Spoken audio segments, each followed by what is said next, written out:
Ang Ilog Agusan, ang pinakamahabang ilog sa Pilipinas na humahati sa puso ng Mindanao, ay laging may dalang hiwaga na mahirap kalimutan. Ang tubig nitong kulay tsokolate ay nagdadala ng mga butil ng matabang lupa mula sa kabundukan patungo sa malawak na kapatagan. Mula sa panahon ng mga ninuno hanggang ngayon, ang ilog na ito ang naging ugat ng buhay para sa libu-libong pamilya. Sa umaga, isang manipis na hamog ang madalas na bumabalot sa ibabaw ng tubig, na ginagawang parang isang puting seda ang agos na nagdurugtong sa nakaraan at sa kasalukuyan. Para sa mga komunidad na naninirahan sa mga pampang nito, ang Agusan ay hindi lamang isang ilog. Ito ay isang ina, isang kaibigan, at isang tahimik na saksi sa bawat saya at lumbay ng buhay ng tao sa kahabaan ng daloy nito. Sa isang maliit na barangay na tinatawag na Mahayag, hindi kalayuan sa lungsod ng Butuan, naninirahan ang isang matandang lalaki na nagngangalang Mang Lando. Ang kanyang edad ay higit na sa 60 taon, ngunit ang kanyang katawan ay matipuno pa rin. Bagamat ang kanyang balat ay maitim na dahil sa sikat ng araw at ang kanyang buhok ay puti na, ang tingin ng kanyang mga mata ay nananatiling matalas na parang isang palaso. Halos 40 taon ng kanyang buhay ay inilaan niya sa pagsagwa ng kanyang maliit na bangka, paghahagis ng lambat, at paghihintay sa huli mula sa ilog na kanyang minamahal. Para sa kanya, ang Ilog Agusan ay hindi lamang isang lugar para maghanap buhay. Ito ay isang matagal ng kaibigan na araw-araw ay nagbibigay ng sorpresa. Minsan, may saganang huli, minsan naman ay ilang maliliit na isda lamang. Madalas sabihin ng mga taga-Nayon na ang buhay ni Mang Lando ay simple, tulad ng agos ng tubig. Hindi siya kailanman nainggit sa karangyaan ng iba, hindi nagrereklamo kahit dumating ang panahon ng taghirap. Ang kanyang ngiti ay palaging mainit, ang kanyang boses ay malumanay na nagpapakalma sa sinumang kausap niya. Mula nang pumanaw ang kanyang asawa 10 taon na ang nakalilipas, pinili ni Mang Lando na manatili sa kanyang bahay na gawa sa kahoy na nakatayo sa mga haligi malapit sa maliit na daungan. Ang kanyang mga anak ay matagal nang nangibang bayan, isa sa Davao at isa sa Cebu. Kaya ngayon, siya na lamang ang tapat na kasama ng bulong ng tubig ng Agusan tuwing gabi. Sa bawat pagbubukang liwayway, kapag ang mga tandang ay nagsisimula pa lamang tumilaok, handa na si Mang Lando. Sakay ng kanyang maliit na bangka, dahan-dahan siyang dumudulas patungo sa gitna ng ilog. Ang hangin ay mahalumigmig pa, at ang hamog ay makapal pa. Tanging ang tunog lamang ng kanyang sagwan ang bumabasag sa katahimikan. Doon niya nararamdaman ang pinakamatinding kapayapaan, mag-isa sa ibabaw ng malawak na tubig, kasama ang mga bituin na unti-unti nang naglalaho sa kanluran. Ang paghahagis ng lambat para sa kanya ay hindi lamang isang trabaho, ito ay isang dasal na inihagis sa ilog, isang pag-asa na ang may kapal ay magbibigay ng biyaya para sa araw na iyon.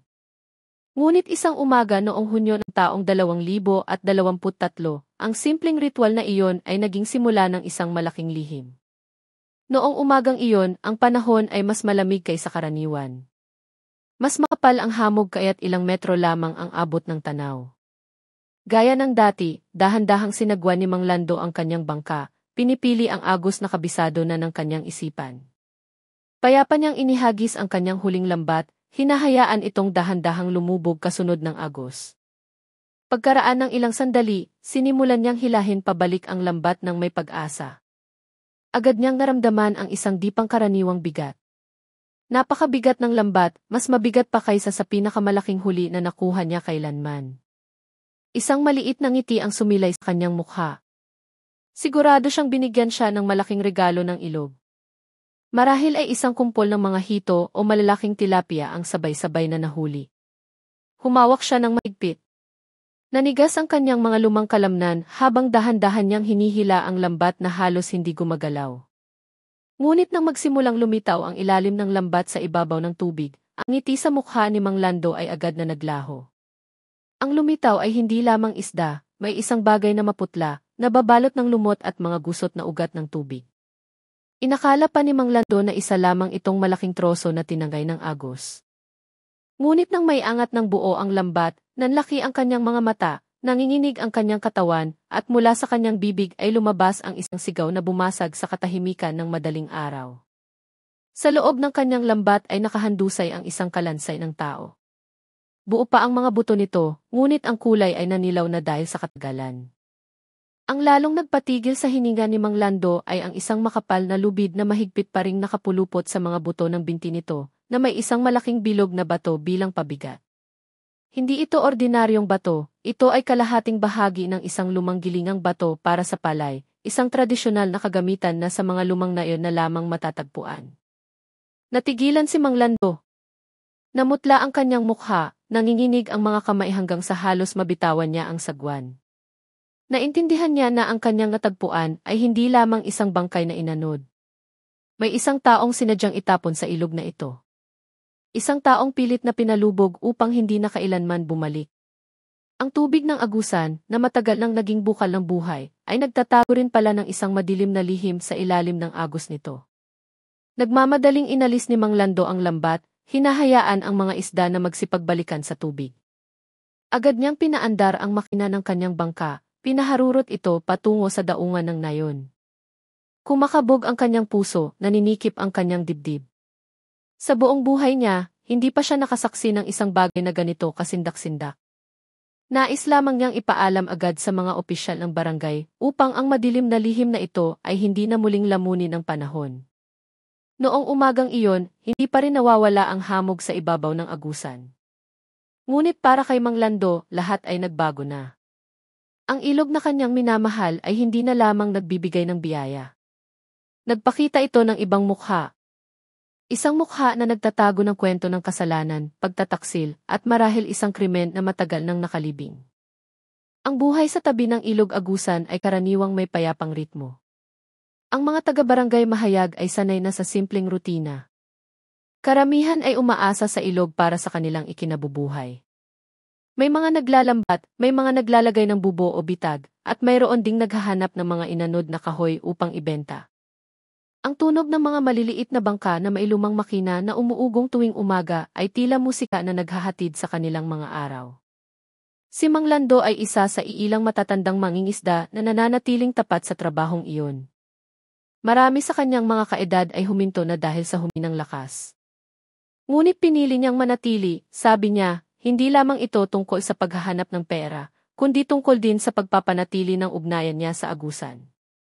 Ang ilog ay naging bahagi na ng kanyang pagkatao, at ang pag-iwan dito ay parang pag-alis sa kalahati ng kanyang kaluluwa. Sa nayon, madalas tukuyin si Mang Lando bilang isang taong hindi sumusuko. Sa panahon ng baha, kapag mahirap kontrolin ang bangka, bumababa pa rin siya sa ilog. Sa mahabang tag-araw, kapag kakaunti ang isda, masipag pa rin siyang naghahagis ng lambat.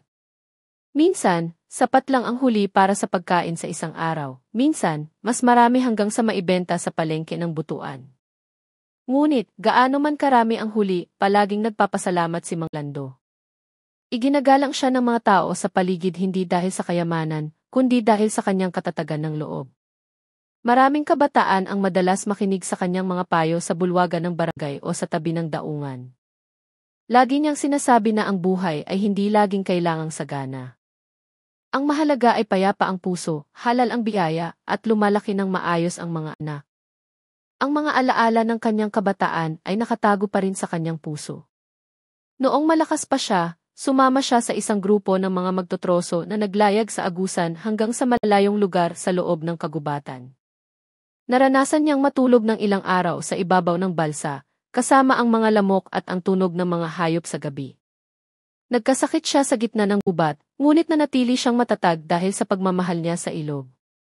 Ang lahat ng karanasang iyon ang humubog sa kanyang pagiging mapagpasensya, matatag at mapagkumbaba. Ngunit, ang katapatan ni Mang Lando sa ilog ay hindi laging nagbubunga ng maganda. Ang biglaang pagkawala ng kanyang asawa, dahil sa sakit ang nagtulak sa kanya na mas madalas magpalipas ng oras sa bangka. Ang ilog ay tila naging aliw sa kanyang kalungkutan, isang lugar kung saan tahimik siyang nakikipag-usap sa mga alaala. Minsan, binabati niya ang agos, minsan, naririnig niya ang mga bulong ng puso na tila nanggagaling sa likod ng hamog sa umaga. Kahit na tahimik ang kanyang buhay, hindi niya kailanman naramdaman na tunay siyang nag-iisa. Ang mga taga-nayon ay madalas dumating upang tulungan siya kung siya ay maisakit o nahihirapan. Ang mga bata ay madalas tumakbo sa kanyang bahay upang humingi ng mga kwento tungkol sa ilog, tungkol sa isang higanting isda na sinasabing lumitaw ilang dekada na ang nakalipas, o tungkol sa alamat ng puting buhaya na pinaniniwala ang tagapagbantay ng agusan. Lumipas ang mga araw ng payapa. Bawat madaling araw, naghahagis siya ng lambat. Bawat hapon, nakaupo siya sa beranda ng kanyang bahay, nakatingin sa ilog na kumikinang sa sinag ng papalubog na araw. Simple nga ang kanyang buhay, ngunit puno ng kahulugan. Walang sinuman ang nag-akala na isang umaga, ang kanyang payapang buhay ay biglang magbabago. Nang iangat ng kanyang lambat ang nakakakilabot na lihim, alam ni Mang Lando na ang kapayapaang kanyang tinatamasa ay hindi na magiging pareho. Ang ilog agusan, na itinuturing niyang ina at kaibigan, ay nagtatago rin pala ng isang lumang sugat. Nanginginig ang kanyang puso sa pag-iisip kung sino ang kaawa-awang taong ang mga buto ay kanyang natagpuan. Para sa isang matandang mangingisda, bawat huli ay karaniwang nagdudulot ng kagalakan. Ang isda ay biyaya, ang hipon ay pagpapala, kahit ang inanod na kahoy ay maaaring maging dagdag na pera. Ngunit sa pagkakataong ito, ang kanyang huli ay isang nakakatakot na katahimikan. Tulad ng isang mensahe mula sa nakaraan, tulad ng isang bulong na humihingi ng katarungan. Noong gabing iyon, matapos mag-ulat sa kapitan ng barangay at sa lokal na pulisya, matagal na nakaupo si Mang Lando sa harap ng kanyang bahay. Ang hangin mula sa ilog ay marahang umiihip, ngunit nararamdaman niya ang lamig hanggang sa kanyang mga buto. Tinitigan niya ang tubig na dahan-dahang umaagos, na tila naghihintay ng sagot. Sinasadya ba ng ilog na piliin siya upang matuklasan ang katotohanan? May dahilan ba kung bakit ang kanyang lambat ang sumabit sa kalansay na iyon? Sa kaibuturan ng kanyang puso, naramdaman ni Mang Lando na nakatali siya sa lihim na iyon. Hindi lamang dahil siya ang nakatagpo nito, kundi dahil maraming taon na ang nakalipas, tinulungan siya ng yumaong si Don Ricardo de los Santos noong nagkasakit ng malubha ang kanyang bunsong anak at wala siyang sapat na pera para bumili ng gamot. Lihim siyang binigyan ng tulong ni Don Ricardo. Hinding-hindi nakalimutan ni Mang Lando ang kabutihang iyon. Ngayon, kahit hindi pa niya alam kung sino ang kalansay, balisa ang kanyang puso. Tila may kutob siya na ang madilim na kwentong ito ay may kaugnayan sa isang taong malapit sa kanilang nayon, isang taong karapat-dapat makamit ang katotohanan at katarungan. Noong umagang iyon ng Hunyo 2023, nababalot pa rin ng makapal na hamog ang paligid nang umalis si Mang Lando ng mas maaga kaysa karaniwan. Ang mahalumigmig na hangin ay nagpalamig sa kanyang balat, ngunit buo pa rin ang kanyang diwa. Dahan-dahan siyang sumagwan, sinusundan ang agos na kilala na niya tulad ng kanyang palad. Para sa kanya, bawat liko ng ilog ay may kwento. May bahagi na laging puno ng isda, may bahagi na tahimik. Mayroon ding isang sulok na pinaniniwalaan ng mga tao bilang isang sagradong lugar. Matapos pumili ng tamang agos, sinimulan niyang ihagis ang kanyang huling lambat. Karaniwan, ang huling lambat ay itinuturing niyang isang panapos na dasal, isang pag-asa na sapat ang biyaya para sa araw na iyon. Umupo siya ng nakadikwatro sa kanyang bangka, nararamdaman ang dahan-dahang paglubog ng lambat. Nang magsimulang gumapang ang liwanag ng araw sa silangan, hinila niya pabalik ang lambat ng may matatag na galaw. Ngunit sa pagkakataong ito may kakaiba. Ang bigat na naramdaman niya sa kanyang mga kamay ay napakatindi. Tila may hinihila siyang isang bagay na matagal nang nakabaon sa ilalim ng ilog. Kumabog ang kanyang puso, bahagyang pinagpawisan ang kanyang mukha, kahit malamig pa ang hangin. Sa kanyang isip, umaasa siyang makakakuha ng malaking huli. Sumagi sa kanyang isipan ang imahe ng isang higanteng hito. Nagpigil siya ng hininga, humawak ng mahigpit, at dahan-dahang hinila ang lambat pataas. Habang tumatagal, lalong bumibigat ito. Naggalit ang mga ngipin ni Mang Lando, lumitaw ang mga ugat sa kanyang mga braso. Nanginginig ang kanyang matandang katawan sa pagpigil sa bigat. Nang lumitaw ang ilalim ng lambat, ang maliit na ngiti na sumilay sa kanyang mukha ay agad na nawala. Natigilan siya. Nanlaki ang kanyang mga mata. Sa loob ng lambat, hindi isda ang nahuli. Nakita niya ang isang bagay na maputla, nababalot ng lumot at mga ugat ng ilog. Nang may angat ng buo ang lambat, isang tanawin ang bumungad na tila nagpatigil sa daloy ng kanyang dugo. Isang kalansay ng tao ang nakahandusay doon. Buo pa ang mga buto nito, bagamat ang kulay ay nanilaw na dahil sa panahon. Ang lalong yumanig kay Mang Lando ay ang isang makapal na lubid na mahigpit na nakapulupot sa mga buto ng binti nito. Sa dulo ng lubid, nakasabit ang isang malaking bilog na bato na agad niyang nakilala bilang isang lumang gilingang bato ng palay. Natumba si Mang Lando, halos mabitawan ang lambat pabalik sa ilog. Nanginginig ang kanyang mga kamay, hirap siyang huminga. Ang tanawin ay lubhang nakakagulat, malayo sa inaasahan niyang biyaya. Sa gitna ng katahimikan ng madaling araw, nagpakawala siya ng isang mahabang sigaw na bumasag sa paligid. Nagliparan ang mga ibon mula sa mga puno sa tabi ng ilog at ang tahimik na agos ay tila nakiyugyog. Agad niyang napagtanto na ang kanyang natagpuan ay hindi karaniwan. Hindi ito isang bangkay na inanod ng agos, kundi isang taong sinadyang pinalubog. Ang mabigat na gilingang bato ay malinaw na ginamit upang tiyakin na hindi nalulutang pa ang katawan ng biktima. Napakawalang puso, naisip ni Mang Lando. May taong kayang gawin iyon sa kapwa niya. Nanginginig ang mga kamay, sinubukan niyang alisin ang mga maliliit na isda na nakasabit pa sa lambat. Sa pagkakataong ito, wala siyang pakialam sa huli. Ang tanging nararamdaman niya ay takot na may kasamang pagnanais na ipaalam agad ito sa iba. Pinaandar niya ang makina ng kanyang bangka, pinaharurot ito. Mabilis na tumakbo ang kanyang maliit na bangka, tinagos ang hamog. Sa buong biyahe patungo sa daungan ng nayon, malakas ang kabog ng kanyang dibdib. Lumipad ang kanyang isipan sa nakaraan. Naalala niya ang mga kwento ng mga matatanda na ang ilog agusan ay minsan nagtatago ng madidilim na lihim. May mga kwento tungkol sa mga taong misteryosong nawala. May mga bulong-bulungan tungkol sa mga lumang alitan na pinalubog kasama ng agos. Ngunit hindi niya inakala na siya, isang simpleng tao, ang magiging saksi sa isa sa mga kwentong iyon. Pagdating sa daungan, agad siyang tumakbo patungo sa bahay ng kapitan ng barangay. Hinihingal siya, paos ang kanyang boses nang ikwento niya ang nangyari. Noong una, natahimik ang kapitan, hirap maniwala. Ngunit nang makita ang namumutlang mukha at nanginginig na mga kamay ni Mang Lando, agad siyang tumawag sa pulisya sa butuan. Sa maikling panahon, kumalat ang balita sa buong nayon. Nagkumpol-kumpol ang mga tao sa daungan. Karamihan ay natakot sa narinig. May mga nagbubulungan, may mga nagdarasal. Mayroon ding mga agad na naalala ang mga taong nawala ilang taon na ang nakalipas. Ang ilog na karaniwang simbolo ng kapayapaan ay naging sentro ng pangamba noong umagang iyon. Lahat ay nagtatanong kung sino ang kaawa-awang kaluluwa na ang mga buto ay muling lumitaw matapos ang maraming taon sa ilalim ng ilog. Nanghihinang naupo si Mang Lando sa hagdanan ng kanyang bahay, sinusubukang pakalmahin ang sarili. Alam niyang hindi na magiging pareho ang kanyang buhay. Ipinasa na niya ang malaking lihim sa mga otoridad, ngunit ang imahe ng kalansay sa kanyang lambat ay patuloy na nakadikit sa kanyang isipan. Pakiramdam niya, pinili siya ng ilog upang buksan ang isang madilim na tabing na matagal nang nakatago. Ang balita tungkol sa pagkakatuklas ng kalansay ng tao sa ilog agusan ay agad na nakarating sa mga otoridad sa lungsod ng Butuan. Ang pangyayari ay masyadong seryoso para ituring na isang aksidente. Imposibleng ang isang buong kalansay ay basta na lamang inanod. Ang mga palatandaan, ang makapal na lubid at ang gilingang bato ay malinaw na nagpapahiwatig ng masamang intensyon. Kinabukasan, isang grupo mula sa Philippine National Police, ZICI, ang dumating sa Barangay Mahayag. Isang patrol boat ang dumaong sa pantalan, lulan ang ilang unipormadong pulis. Nagkumpol-kumpol ang mga taga-nayon, puno ng pag-usisa at takot. Bihira silang makakita ng maraming pulis sa kanilang lugar. Lahat ay nagbubulungan.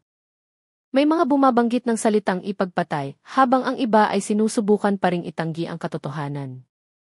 Sa gitna ng grupo, isang lalaking may otoridad na may ranggong pulis kolonel ang namumukod tangi. Siya si Police Colonel Javier Reyes, ang hepe ng Criminal Investigation and Detection Group, CID, sa rehiyon. Kilala siya bilang isang opisyal na istrikto, matalino, at may malawak na karanasan sa paghawak ng malalaking kaso. Nang marinig niya ang ulat tungkol sa kalansay, agad siyang nagpasya na personal na pamunuan ang investigasyon. Bumaba si Colonel Reyes mula sa bangka ng may matatag na hakbang. Pinagmasdan niya ang mga tao bago huminto ang kanyang tingin sa namumutlang mukha ni Mang Lando. Sa isang mahinahon ngunit may bigat na boses, nagtanong siya, "Kayo po ba, tae, ang nakakita sa kalansay?" Dahan-dahang tumango si Mang Lando. Paos ang kanyang boses nang sumagot, "Opo, Kolonel." Ako po ang nakahila gamit ang aking lambat kahapon ng umaga. Agad dinala ng mga pulis si Mang Lando sa bulwagan ng barangay para sa mas detalyadong pahayag. Matyaga niyang ikinuwento ang bawat detalye, kung paano niya inihagis ang lambat, ang bigat na kanyang naramdaman, hanggang sa may angat ang kalansay na may malaking bato na nakatali sa paa. Nakikinig ng mabuti si Colonel Reyes, paminsan-minsan ay nagsusulat, at paminsan-minsan ay tinititigan ng malalim si Mang Lando, na tila sinusubukang basahin ang katotohanan sa kanyang mga mata. Matapos marinig ang testimonya, nagbigay ng utos si Colonel Reyes sa forensic team na kasama nila. Maingat na inangat ang kalansay, inilagay sa isang kahon na gawa sa kahoy, at dinala sa forensic laboratory sa Davao para sa masusing pagsusuri. Ang gilingang bato at ang lubid ay itinabi rin bilang ebidensya. Ang mga taga-nayon na nakasaksi ay kinilabutan. Ilang matatandang babae ang nagbubulungan habang hawak ang kanilang rosaryo, nagdarasal para sa kapayapaan ng kaluluwa ng biktima. Ang mga bata na karaniwang nagtatakbuhan sa tabi ng daungan ay nakatayo lamang ng tahimik, nanonood ng may malalaking matang puno ng takot. Humarap si Colonel Reyes sa mga mamamayan. Sa malakas na boses, sinabi niya, seryoso naming imbestigahan ang kasong ito. Walang krimen ang dapat manatiling walang kasagutan. Hinihiling namin ang inyong mga panalangin at kooperasyon. Tahimik ang lahat sandali bago marinig ang mga bulong ng pagsang-ayon. Kahit natatakot, nakahinga sila ng maluwag dahil kumikilos na ang mga otoridad. Noong gabing iyon, sa pansamantalang himpilan na itinayo sa bulwagan ng barangay, tinipon ni Colonel Reyes ang kanyang grupo para sa isang paunang pulong. Binuksan niya ang isang mapa ng lugar, minarkahan ang lokasyon kung saan natagpuan ang kalansay. Seryoso ang kanyang mukha. Dapat nating ituring ito bilang isang kaso ng pagpatay. Ang lubid at bato ay malinaw na ebidensya. Ang unang gawain natin ay alamin kung sino ang biktima. Kung walang pagkakakilanlan, hindi tayo makakausad. Isang batang opisyal, si Police Lieutenant David Santos, ang nagtaas ng kamay. Sir Colonel, kung maaari po akong magmungkahi, maaari nating simulan sa pagsusuri ng mga talaan ng mga nawawalang tao sa Butuan at mga kalapit na lugar sa nakalipas na 5 taon. Tumingin sa kanya si Colonel Reyes at tumango. Magandang mungkahi, David. Pamunuan mo ang isang maliit na grupo para dyan. Tandaan ninyo, kalaban natin ang oras. Habang tumatagal na hindi nakikilala ang biktima, lalong magiging mahirap hanapin ang katotohanan. Noong gabing iyon, nanatiling bukas ang mga ilaw sa bulwagan ng barangay hanggang hating gabi. Ang grupo ng investigador ay nagtrabaho ng may sigasig. Alam nilang hindi madali ang kanilang tungkulin. 5 taon ay mahabang panahon, sapat na para burahin ang maraming bakas. Ngunit, bawat isa sa silid ay nararamdaman na may mahalagang bagay na dapat malaman.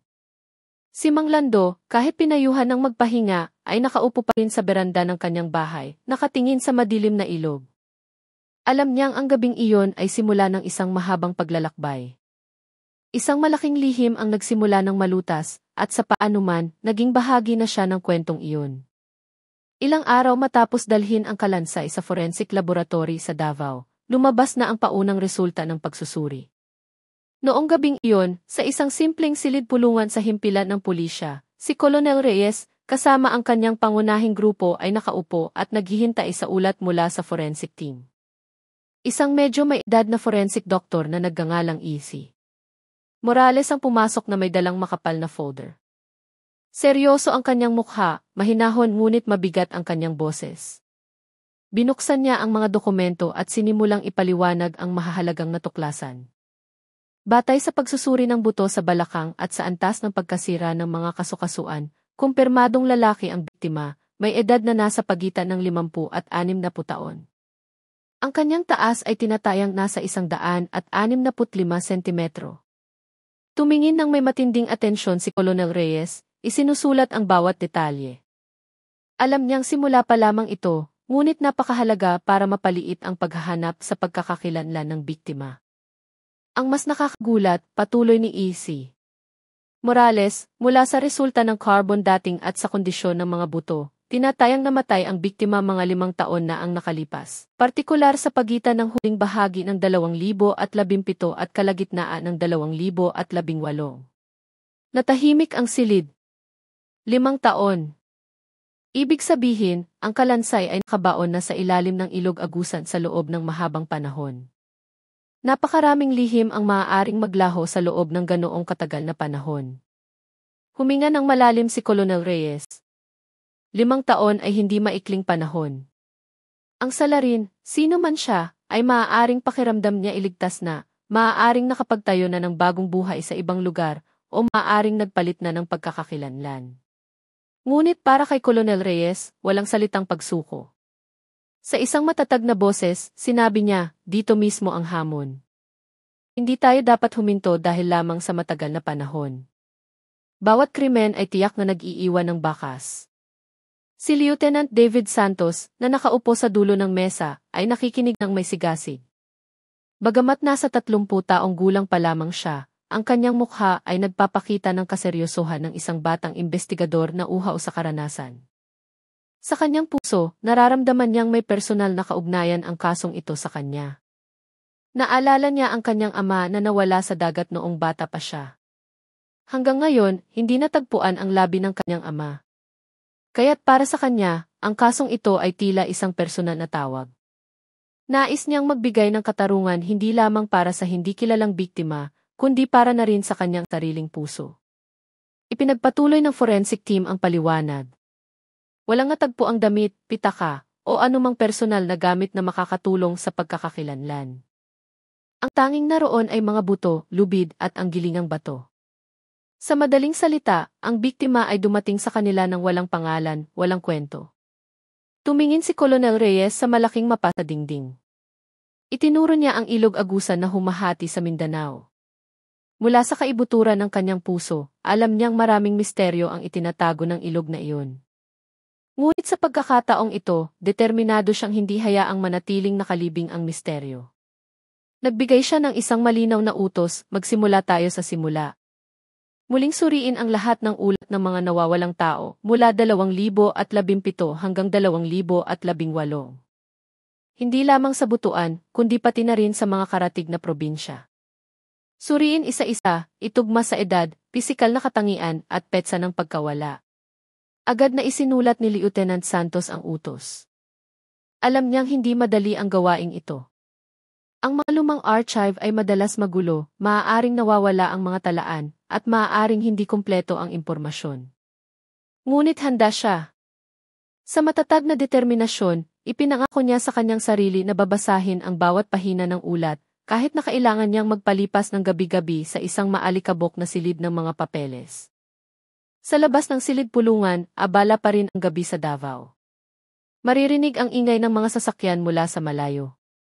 Kumikislap ang mga ilaw sa kalsada at ang hangin mula sa dagat ay may dalang amoy ng halumigmig. Ngunit sa puso ng mga investigador, mas mabigat ang pakiramdam. Alam nilang mahaba pa ang kanilang lalakbayin. Si Mang Lando sa Barangay Mahayag ay hindi rin makatulog ng mahimbing. Mula nang matagpuan niya ang kalansay, ang kanyang mga gabi ay laging binabagabag ng imahe ng lambat na umaahon mula sa tubig na may mga butong tahimik na nakatingin. Pakiramdam niya ay may isang kaluluwang humihingi ng tulong sa kanya, umaasang hindi niya hahayaang muling malibing ang lihim. Samantala, si Colonel Reyes ay mag-isang nakaupo sa kanyang opisina matapos ang pulong. Ang ilaw sa kanyang mesa ay nagbibigay liwanag sa kanyang mukha na puno ng mga guhit ng pagod. Tinitigan niya ang mga resulta ng forensic at bumulong sa sarili, kailangan nating malaman kung sino siya. Kung hindi, ang kasong ito ay magiging isang mansa sa ating tungkulin. Ang gabing iyon ay naging simula ng isang bagong yugto ng investigasyon. Ang biktima ay wala pang pangalan, ngunit ang unang hakbang ay nagawa na. Mula sa ilog Agusan, isang malaking lihim ang dahan-dahang nagsimulang mabuksan. Sa mga sumunod na araw, ang himpilan ng pulisya sa butuan ay napuno ng mga bunto ng lumang dokumento. Si Lieutenant David Santos, kasama ang ilang kasamahan, ay nagpalipas ng oras sa isang masikip at maalikabok na silid arsibo. Bawat pahina ng ulat ng mga nawawalang tao mula 2017 hanggang 2019 ay kailangang suriin isa-isa. Sa simula, nag-aalab ang kanilang sigasig. Daan-daang ulat ang kanilang tiningnan. Bawat isa ay may dalang kwento ng isang pamilyang nawalan. May nawalan ng ama, may nawalan ng asawa, at may nawalan ng kapatid na hindi na bumalik. Bawat pangalan na kanilang binubuksan ay tila nagbabalik ng lumang kalungkutan. Ngunit habang tumatagal, nagsimulang manghina ang kanilang sigasig. Karamihan sa mga ulat ay hindi tumutugma sa mga katangian ng kalansay. May mga biktima na masyadong bata, may mga babae, at may mga nawala sa petsang hindi tugma sa tinatayang oras ng kamatayan. Isa-isang tinatanggal ang mga dokumento sa listahan ng mga posibilidad hanggang sa paunti na ng paunti ang natitira. Paminsan-minsan, dumarating si Colonel Reyes upang tingnan ang kanilang progreso. Palagi niyang sinusubukang magbigay ng lakas ng loob, bagamat halata na rin ang pagod sa kanyang mukha. Sa isang pagkakataon, sinabi niya na walang trabahong walang kabuluhan. Kahit 1,000 dokumento pa ang kanilang buksan, sapat na ang isa na tumugma. Iyon na ang maaaring maging susi. Nakinig si David habang nakayuko. Namumula na ang kanyang mga mata dahil sa ilang araw na kulang sa tulog. Nanginginig ang kanyang kamay habang binubuklat ang mga pahina, ngunit nanatili siyang matatag. Alam niyang hindi maaaring balwalain ang gawaing ito dahil marahil ito na lamang ang paraan upang bigyan ng pangalan ang hindi kilalang kalansay. Lumipas ang mga araw. Unang linggo, walang resulta. Ikalawang linggo, wala pa rin. Ang ilang kasamahan ni David ay nagsimula ng mawala ng pag-asa. Nagbubulungan sila na marahil ay hindi kailanman iniulat na nawawala ang biktima. Maaaring sinadya ng kanyang pamilya na manahimik o baka sila pa mismo ang sangkot. Ngunit para kay David, ang pagsuko ay hindi isang pagpipilian. Gabi-gabi, nananatili siyang mag-isa sa silid arsibo, kasama ang tunog ng mga kuliglig at ang amoy ng lumang papel. Naalala niya ang kanyang ama na nawala sa dagat maraming taon na ang nakalipas. Kung may ibang taong nakatagpo sa labi ng kanyang ama, tiyak na labis siyang magpapasalamat.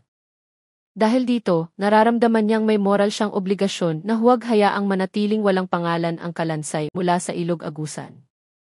Samantala, sa Barangay Mahayag, patuloy na sinusubaybayan ni Mang Lando ang kaso mula sa malayo. Sa tuwing may balitang dumarating ang mga pulis o nagtatanong sa mga residente, palagi siyang nasa paligid. Sa kanyang puso, nararamdaman niyang may personal siyang responsibilidad. Naalala niya ang yumaong si Don Ricardo de los Santos na tumulong sa kanya sa panahon ng kagipitan. Noong nagkasakit ng malubha ang kanyang bunsong anak at wala siyang sapat na pera, lihim siyang tinulungan ni Don Ricardo.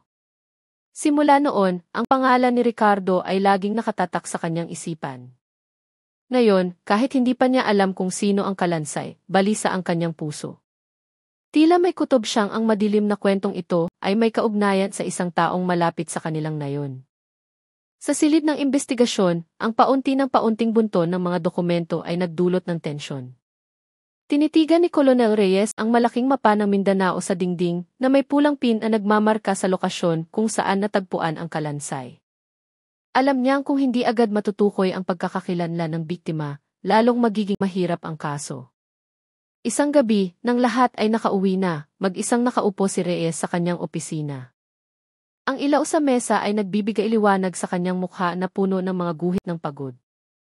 Kinuha niya ang isang panulat at gumuhit ng isang bilog sa paligid ng pulang tuldok sa mapa. Walang direksyon, walang landas, lahat ay tila walang patutunguhan. Ipinikit niya ang kanyang mga mata sandali, nararamdaman ang bigat ng responsibilidad. Kung mabigo ang kasong ito, hindi lamang ang biktima ang mawawala ng katarungan, kundi pati na rin ang tiwala ng publiko sa batas.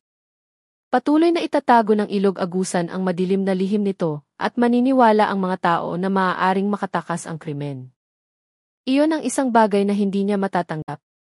Sa kabilang banda, si David ay nanatili pa rin sa silid arsibo noong gabing iyon. Binuksan niya ang isang lumang dokumento na medyo naninilaw na sa una ay itinuring na hindi mahalaga. Biglang huminto ang kanyang kamay. Sinuri niya ang maliliit na sulat kamay sa gilid ng pahina. May isang bagay na nakapukaw sa kanyang pansin. Ngunit bago pa niya ito masuri ng malaliman, tumunog ang orasan sa dingding, hudyat ng hating gabi. Pansamantalang isinara ni David ang folder, ipinangako sa sarili na babasahin itong muli ng mas maingat kinabukasan. Hindi niya akalain na ang maliit na tala na iyon ang magbubukas ng isang bagong landas para sa investigasyon na halos sumuko na. Noong gabing iyon, muling naging tahimik ang Ilog Agusan. Ngunit sa likod ng katahimikan nito, may isang kaluluwang tila naghihintay kung sino ang maglalakas loob na iangat ang katotohanan sa liwanag. Kinabukasan ng umaga, bumalik si Lieutenant David Santos sa silid Arcibo na may namamagang mga mata ngunit puno ng determinasyon. Noong nakaraang gabi, natagpuan niya ang isang lumang folder na nagpatigil sa kanya. Ang folder ay kupas na dilaw, may punit sa gilid at may amoy ng lumang papel. Sa takip nito, nakasulat ang ulat ng nawawalang tao, 2018. Maingat na binuksan ni David ang unang pahina. Ang pangalang nakasulat doon ay Don Ricardo de los Santos, isang negosyante ng kopra at bigas sa butuan. Ang kanyang edad noon ay 55 taong gulang. Ayon sa ulat, si Don Ricardo ay iniulat na nawawala noong Hulyo 2018 ng kanyang anak na lalaki na nagngangalang Marco. Agad na nanlaki ang mga mata ni David. Ang edad ng biktima, kasarian, at petsa ng pagkawala ay lahat tugma sa mga natuklasan ng forensic team. Nagbasa pa siya. Nakasaad sa ulat na si Don Ricardo ay kilala bilang isang mapagbigay na tao, madalas tumulong sa mga residente, at may malaking negosyo. Ngunit, ang kanyang pagkawala ay hindi kailanman nalutas. Ang lalong nagpagulat kay David ay ang isang maliit na tala sa ibabang bahagi ng ulat. Isinulat ito ng pulis na tumanggap ng ulat noon. Maikli ang nilalaman, ngunit puno ng hinala. Nakasulat na si Marco, ang anak ni Don Ricardo, ay mukhang walang emosyon ng mag-ulat. Walang luha, walang pag-aalala. Sinabi pa niya na baka tumakas ang kanyang ama, kasama ang isang batang babae. Bukod dito, nakasaad sa follow-up report na naroon din ang pangalawang asawa ni Don Ricardo, isang babaeng nagngangalang Isabel. Ngunit ang kanyang kilos ay hindi rin nakatulong. Tahimik lamang siyang nakaupo na tila gusto nang matapos ang lahat. Hindi nagtagal, huminto ang pamilya sa pakikipagtulungan sa pulisya. Ilang linggo matapos ang pag-ulat, ipinagbili pa nila ang lahat ng ari-arian ni Don Ricardo at umalis nang walang nakakaalam kung saan. Dahan-dahang isinara ni David ang folder, huminga ng malalim. Kumabog ang kanyang dibdib. Naramdaman niya ang isang malakas na kutob na ang kalansay na natagpuan sa Ilog Agusan ay pag-aari ni Don Ricardo de los Santos. Agad niyang dinala ang folder sa opisina ni Colonel Reyes. Nang iabot niya ito, bahagyang nanginginig ang kanyang kamay. Binuksan ito ni Colonel Reyes at nagsimulang magbasa ng mabuti.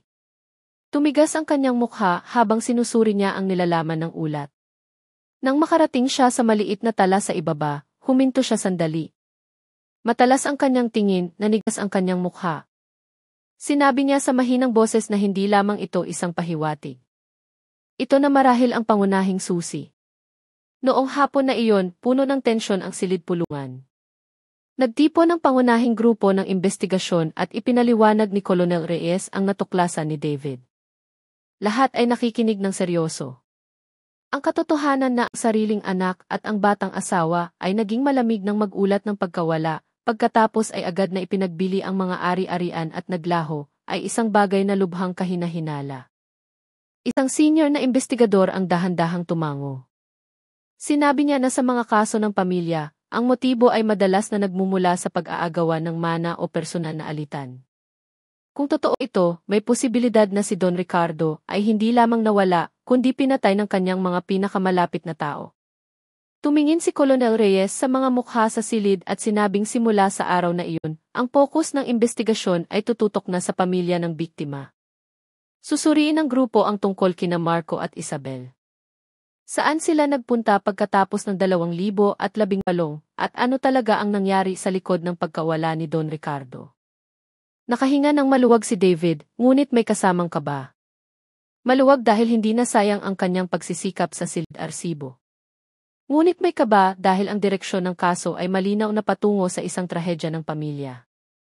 Naisip niya kung gaano kasakit kung ang isang anak ay talagang kayang magtaksil sa sarili niyang ama. Samantala, sa Barangay Mahayag, narinig ni Mang Lando ang balita na nagsimula ng pagtuunan ng pansin ng mga pulis ang pamilya ni Don Ricardo. Matagalan at tahimik ang matandang lalaki sa beranda ng kanyang bahay. Naalala niyang muli ang kabutihan ng yumaong si Don Ricardo na tumulong sa kanya. Dahan-dahang tumulo ang kanyang luha. Bumulong siya sa kanyang sarili na kung totoo ngang ang kalansay ay pag-aari ng mabait na taong iyon, kailangang manaig ang katarungan, gaano man kataas ang langit na tinatakpan ng kasinungalingan. Noong gabing iyon, matagal na nakatingin si Colonel Reyes sa mapa ng Mindanao. Sa isang punto, nakasulat ang Kibutuan. Sa kabilang punto, may pulang bilog sa Ilog Agusan. Ngayon, dahil sa lumang folder na natagpuan ni David, nagsimula nang makita ang koneksyon. Ang kasong dating walang patutunguhan ay dahan-dahang nagkakaroon ng direksyon. Ngunit, alam din ni Reyes na habang papalapit sila sa katotohanan, lalong lumalaki ang panganib na naghihintay. Nagsimulang mag-focus ang investigasyon sa pamilya ni Don Ricardo de los Santos. Ang mga pangalan ni Marco at ng kanyang madrasta, si Isabel, ang naging dalawang pinakakahina-hinalang tao. Ipinakita ng mga lumang talaan ang kanilang malamig na kilos ng ulat ang pagkawala, at ang biglaan nilang paglalaho matapos ibenta ang lahat ng ari-arian.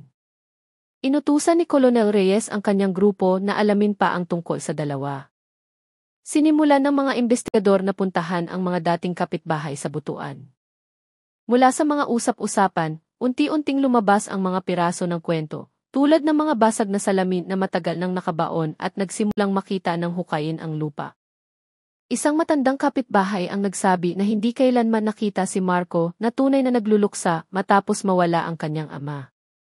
Madalas siyang nakikitang gumagala na may malamig na ekspresyon sa mukha. Narinig pa siyang nagsasabi na baka tumakas ang kanyang ama kasama ang ibang babae. Para sa mga taong nakakakilala kay Don Ricardo, ang mga salitang iyon ay tila napaka-imposible. Alam nilang ang yumaon ay isang masipag na tao at tapat sa kanyang pamilya. Ang isa pang kwento ay nagmula sa isang tindera sa palengke. Naalala niya na hindi nagtagal matapos ideklarang nawawala si Don Ricardo. Nakita niyang ipinagbibili ni Marco at Isabel ang lupa, bahay, at bodega ng kopra ng pamilya. Ang pagbebenta ay tila minadali na para bang wala silang pakialam sa presyo. Ilang linggo pagkatapos, naglaho silang dalawa mula sa Butuan ng walang pasabi. Isinulat ng mga investigador ang lahat ng testimonya. Bawat kwento ay nagpatibay sa hinala na ang pagkawala ni Don Ricardo ay hindi isang ordinaryong pangyayari. May malaking motibo sa likod nito. Maaaring tungkol sa pera, maaaring tungkol sa isang lihim na relasyon o pareho. Tinawag ni Colonel Reyes si David para sa isang diskusyon. Sinabi niya na may isang kahina-hinalang pattern. Si Marco ang nag-iisang anak na dapat magmana ng kayamanan ng kanyang ama. Ngunit, ang presensya ni Isabel bilang pangalawang asawa ay tiyak na nagpagulo sa hatyan. Kung nagsabuatan silang dalawa, ang pag-alis kay Don Ricardo ay magbubukas ng daan para makuha ang buong yaman. Nakinig si David nang may kumakabog na dibdib. Kinilabutan siya sa ideya na kayang gawin ng isang anak iyon sa sarili niyang ama. Sa kanyang isipan, inihambing niya ito sa kanyang ama na nawala sa dagat maraming taon na ang nakalipas. Hindi siya kailanman tumigil sa pagdarasal na matagpuan ang kanyang ama. Samantala, dito ay may isang anak na pinaghihinalaang nag-alis sa sariling ama. Ang damdaming iyon ang lalong nagpatibay sa determinasyon ni David. Ipinangako niya sa kanyang sarili na dadalhin niya ang kasong ito hanggang sa dulo, anuman ang panganib. Samantala, nagsimulang muling marinig ang tungkol sa investigasyon sa Butuan. Ang ilang residente na dati ay nagbubulungan lamang ay nagsimula ng magsalita ng mas bukas.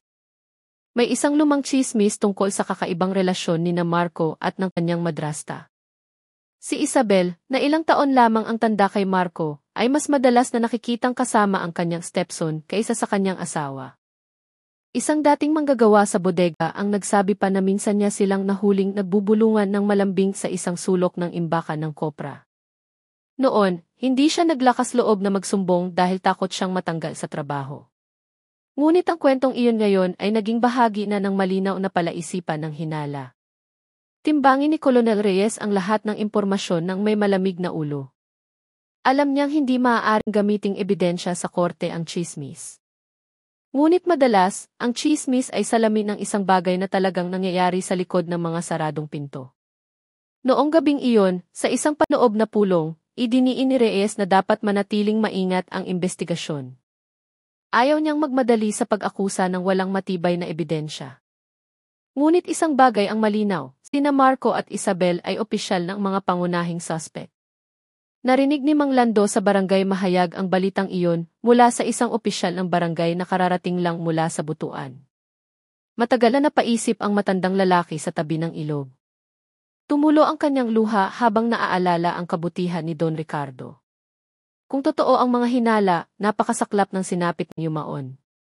Pinatay hindi ng isang estranghero, kundi ng sariling dugo at ng asawang dapat sana ay nag-aalaga sa kanya. Ang tahimik na ilog agusan noong gabing iyon ay tila naging tahimik na saksi sa isang lihim na dahan-dahang nabubunyag. Dinala nito ang mga kwento ng nakaraan at ngayon sinusubukan ng mga pulis na basahin ang mensaheng nakatago dito. Tinapos ni David ang araw na iyon sa pamamagitan ng pag-upo ng matagal sa harap ng kanyang mesa. Ang folder na naglalaman ng lumang ulat ni Don Ricardo ay nakalatag sa kanyang harapan. Alam niyang ang susunod na hakbang ay hanapin ang mga bakas ni Marco at Isabel. Saan sila nagpunta matapos iwanan ang Butuan? Ang sagot sa tanong na iyon ang magiging susi sa pagbubukas ng buong misteryo. Matapos makolekta ang mga paunang testimonya, nagpa siya ang grupo ng investigador na bumalik sa Butuan at makipag-usap ng mas malaliman sa mga residenteng nakakakilala sa pamilya ni Don Ricardo. Umaasa silang makahanap ng isang bagay na mas malinaw kaysa sa mga tsismis lamang. Sa isang maliit na komunidad, ang mga lihim ay madalas na matagal na nakatago, naghihintay lamang ng tamang sandali para mabunyag. Nagpadala si Colonel Reyes ng isang grupo ng mga investigador upang lapitan ang mga residente ng may pag-iingat. Nagpanggap silang nagsasagawa ng isang regular na pagsusuri sa mga lumang kaso ng nawawalang tao. Sa ganoong paraan, walang sinuman ang makakaramdam ng pressure na magsalita. Noong araw na iyon, pinuntahan ng grupo ang isang matandang babae na nagngangalang Aling Nena, na ang bahay ay katabi mismo ng dating bahay ni Don Ricardo. Noong una, ayaw niyang magsalita, umiiling lamang at sinasabing tapos na ang lahat. Ngunit matapos siyang kumbinsihin na mananatiling lihim ang kanyang pahayag, nagsimulang lumambot ang kanyang ekspresyon.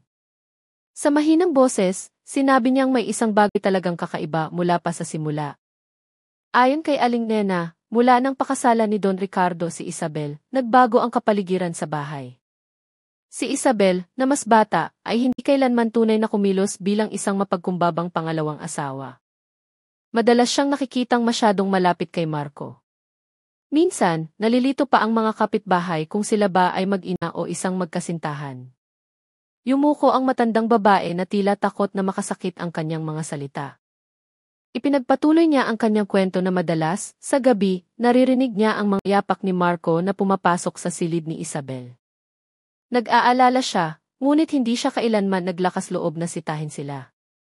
Nagdarasal na lamang siya na protektahan ng Diyos ang bahay na iyon mula sa iskandalo. Ngunit nang tuluyang mawala si Don Ricardo, kinabahan siya.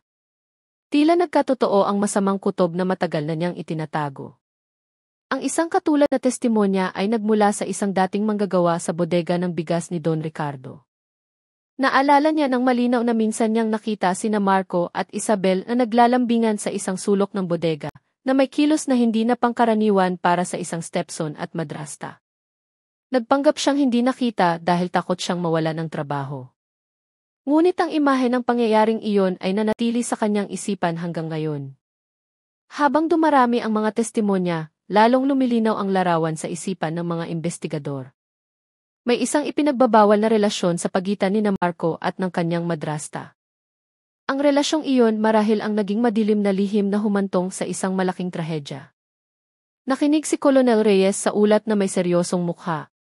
Alam niyang hindi maaaring gamiting ebidensya sa korte ang mga kwento ng mga residente, ngunit lahat ng ito ay nagbibigay ng isang malakas na motibo. Kung totoo ang ipinagbabawal na relasyon, malinaw na hadlang ang presensya ni Don Ricardo. Ang pag-alis sa ama at asawa ay maaaring itinuring nilang solusyon upang sila ay magkasama at makuha ang buong yaman ng pamilya. Si Lieutenant David, na nakaupo sa tabi ni Colonel Reyes, ay nanikip ang dibdib. Para sa kanya, napakasakit ng kwentong ito. Naalala niya ang kanyang ama na nawala sa dagat at kung gaano niya ito kinasasabikan. Paano nagawang patayin ng isang anak ang sarili niyang ama para sa isang ipinagbabawal na pag-ibig at pera? Ang isiping iyon ang lalong nagpatibay sa kanyang determinasyon na tapusin ang kasong ito. Noong gabing iyon, sa isang simpleng inuupahang bahay na ginawang pansamantalang himpilan, tinipon ni Colonel Reyes ang kanyang grupo. Idiniin niyang lalong lumilinaw ang direksyon ng investigasyon. Lahat ng pahiwatig ay tumuturo kina Marco at Isabel. Sila ay hindi lamang mga saksi sa kasong ito, kundi malamang na mga pangunahing salarin.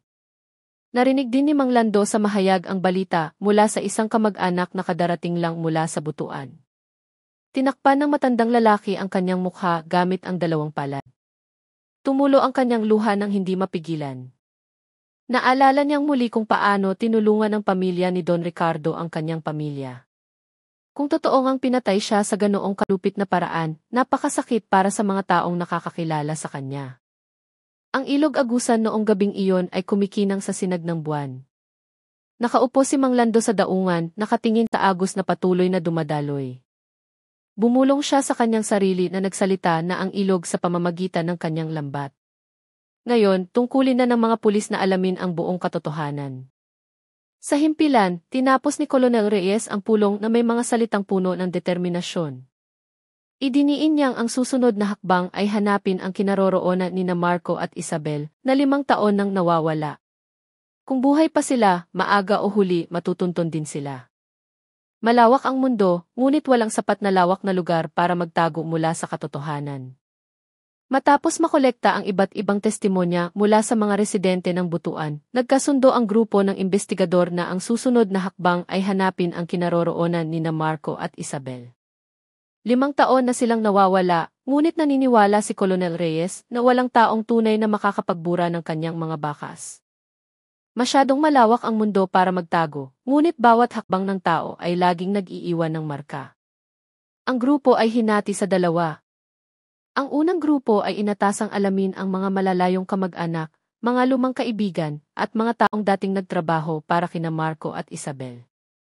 Ang pangalawang grupo naman ay sumuri sa mga datos administratibo, mula sa mga talaan ng populasyon, mga transaksyon sa pagbenta ng lupa, hanggang sa mga lisensya sa negosyo sa iba't ibang rehiyon. Lahat ng posibilidad ay sinuri gaano man kaliit. Sumama si Lieutenant David sa unang grupo. Pakiramdam niya ay mas bagay siya sa lapangan, nakikipag-usap sa mga tao at nakikinig sa kanilang mga kwento. Sa kanyang paglalakbay sa ilang barangay sa paligid ng butuan, marami siyang nakausap na mga matatanda na naaalala pa ang kwento ng pamilya ni Don Ricardo. Sa isang simpleng kapihan, isang matandang lalaki na nagngangalang Mang Carding ang nagbigay ng isang interesanteng impormasyon.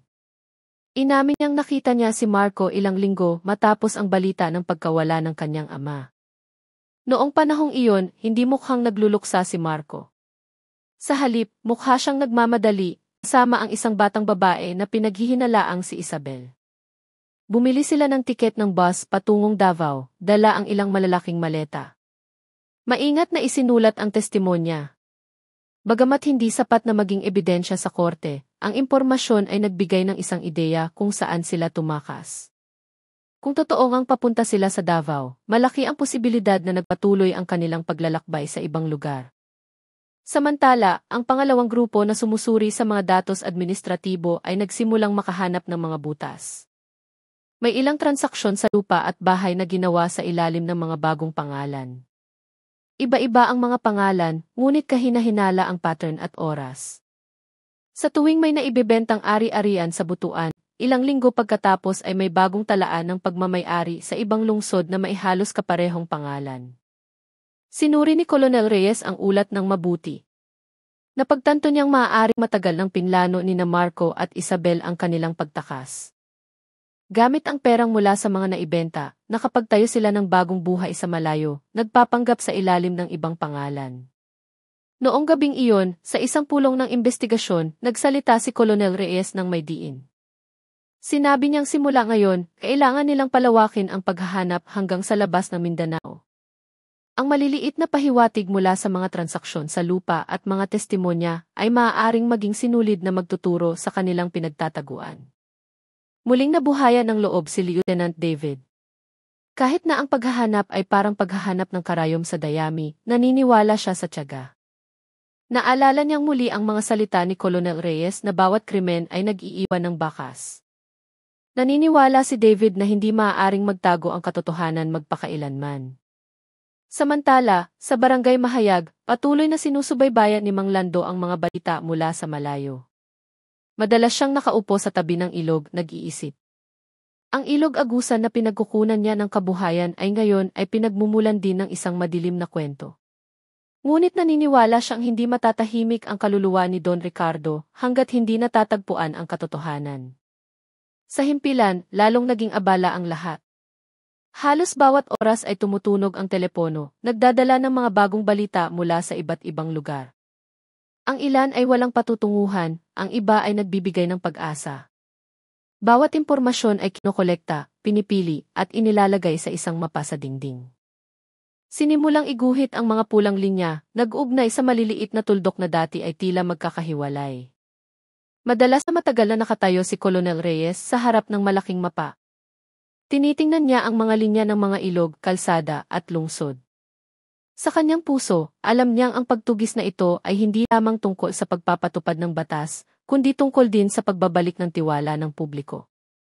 Isang gabi, natagpuan ni Lieutenant David ang isang lumang ulat mula sa isang residente na minsan ay nakatanggap ng tawag mula kay Isabel. Ang ulat ay dating binaliwala dahil itinuring na hindi mahalaga, ngunit ngayon ay tila may kaugnayan. Sa maikling pag-uusap, sinabi ni Isabel na sila ng kanyang i-asawa ay sinusubukan ang kanilang kapalaran sa isang bulubunduking lugar na may matabang lupa. Binanggit niya ang tungkol sa mga puno ng prutas na maganda ang tubo sa mataas na lugar. Pagkatapos noon, naputol ang tawag at wala nang narinig mula sa kanya. Ipinahayag ni David ang kanyang natuklasan kay Colonel Reyes. Tumingin sa kanya ang koronel ng may malalim na kahulugan. Sinabi niyang bawat salita ay maaaring maging isang pahiwatig. Matabang lupa at puno ng prutas. Posibleng tumutukoy ito sa mga partikular na lugar tulad ng Bukidnon. Marahil ito na ang unang liwanag matapos ang ilang buwang investigasyon. Noong gabing iyon, iba ang pakiramdam sa himpilan. May bagong pag-asa. Isang direksyon na nagsimulang makita. Alam nilang mahaba pa ang paghahanap, ngunit kahit papaano ay mayroon na silang pinanghahawakan. Sina Marco at Isabel ay hindi tunay na naglaho. Ang kanilang mga bakas ay naroon pa, natatakpan lamang ng panahon at kasinungalingan. Ang pahiwatig tungkol sa matabang lupa at mga puno ng prutas ay nagbigay katiyakan kay Colonel Reyes na ang pagtakas nina Marco at Isabel ay hindi nagtapos sa Davao. Malamang ay nagpatuloy sila sa ibang rehiyon sa Pilipinas na kilala sa agrikultura. Ang hinala ay tumutok sa mga bulubunduking lugar sa Mindanao, tulad ng Bukidnon, o marahil ay umabot pa sa ibang isla. Sinimulan ng grupo na suriin ang mga talaan ng populasyon at lisensya sa negosyo sa iba't ibang lugar. Ang kanilang pangunahing focus ay sa mga negosyo sa plantasyon. Ang sinabi ni Isabel tungkol sa matabang lupa at mga puno ng prutas ay masyadong tiyak para baliwalain. Ilang miyembro ng grupo ang inatasan na imbestigahan ang mga datos ng maliliit na kumpanya at kooperatiba sa agrikultura na itinatag sa nakalipas na 5 taon. Ang imbestigasyon ay mabagal ngunit tiyak. Si David, nakasama sa grupo na sumusuri ng datos, ay nagpalipas ng maraming oras sa harap ng computer, sinusuri ang mga digital na dokumento. Isa-isang sinuri ang mga file. Marami sa mga ito ay walang kaugnayan. Ngunit ang kanyang pasensya ay nagbunga rin. Natagpuan niya ang isang talaan ng isang plantasyon ng durian sa Bukidnon na itinatag noong 2019, isang taon lamang matapos maglaho sina Marco at Isabel mula sa butuan. Ang mga pangalan ng may-ari ay Rian at Maria. Sa unang tingin, walang kahina-hinala. Ngunit nang suriin pa ni David, natagpuan niya ang mga irregularidad. Ang pagkakakilanlan ni Rian ay nakarehistro bilang isang dayo mula sa Luzon, ngunit hindi kumpleto ang kanyang mga datos. Samantala, si Maria ay walang malinaw na talaan ng pamilya sa lugar na iyon. Dinala ni David ang kanyang natuklasan kay Colonel Reyes. Tiningnan ng koronel ang mga datos ng may matinding atensyon. Sinabi niyang bagamat hindi pa maaaring gumawa ng konklusyon, ang pattern ay masyadong katulad ng paraan ng pagtakas ng mga taong gustong burahin ang kanilang nakaraan. Nagpapalit sila ng pangalan, lumilipat ng lugar, at nagtatayo ng bagong negosyo para pagtakpan ang kanilang nakaraan. Isang maliit na grupo ang agad na ipinadala sa Bukidnon para sa isang investigasyon sa lapangan. Hindi sila dumating na nakauniporme, kundi nagpanggap bilang mga negosyante ng prutas na naghahanap ng mga kasosyo. Pinili ang paraang ito upang hindi makalikha ng hinala. Pagdating sa lugar, nakita nila ang isang malawak na plantasyon ng durian.